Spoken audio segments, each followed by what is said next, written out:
So ayun mga kaprobinsya, update ko kayo sa aking tanim na suha. Yung suha o kung tawagin sa amin mga kaprobinsya dito sa Bicol ay lukban. Parang kailan lang mga kaprobinsya na itinanim ko itong suha na to. So mayroong 20 pirasong lukban tayo dito sa ating area mga kaprobinsya. O suha kung sa tawagin sa Katagalugan. Ayan mga kaprobinsya. Oh, kita nyo, mas matangkad na sa akin yung suha mga kaprobinsya. Ayan oh. Ayan yung suha. So ayan mga kaprobinsya yung ating suha. So ito po yung halimbawa na napakahalaga ng pagtatanim mga kaprobinsya. Huwag natin isipin kung kailan natin mapapakinabangan o tayo ay makapag-harvest mga kaprobinsya. Huwag natin isipin yon. Ang mahalaga na itanim natin yung suha. Kung sa paglipas ng buwan, taon mga kaprobinsya na hindi natin namamalayan ay lumalaki na pala siya. Ayan na yung suha mga kaprobinsya. So mayroon tayong 20 pirasong suha dito mga kaprobinsya. O mantakin nyo yun mga kaprobinsya.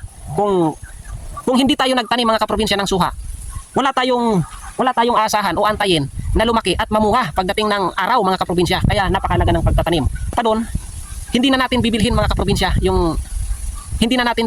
dahil mismo dito sa ating bakuran mula sa ating pagising masisilayan natin yung ating area ay puno ng prutas katulad ng lukban. Marami tayong prutas mga kaprobinsya na pinagtatanim, kakao, dalandan, kalamansi, kuyabano at kung ano-ano pa mga kaprobinsya na pwede natin mapakinabangan. Yun po yung aking mindset na magpatuloy sa aking mga plano dito sa ating area mga kaprobinsya. Itong area lang to mga kaprobinsya, pakita ko sa inyo. Ito probinsya, dito 10 puno na yung suha natin. Pakita ko sa inyo mga kaprobinsya. Ayan.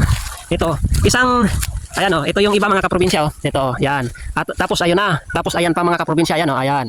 Ayan, punong-puno mga kaprobinsya. So ayan, may 20 piraso tayong puno ng suha dito mga kaprobinsya. So maraming salamat po sa shout out kay Nana Lulit na nagbigay ng suha kamuni.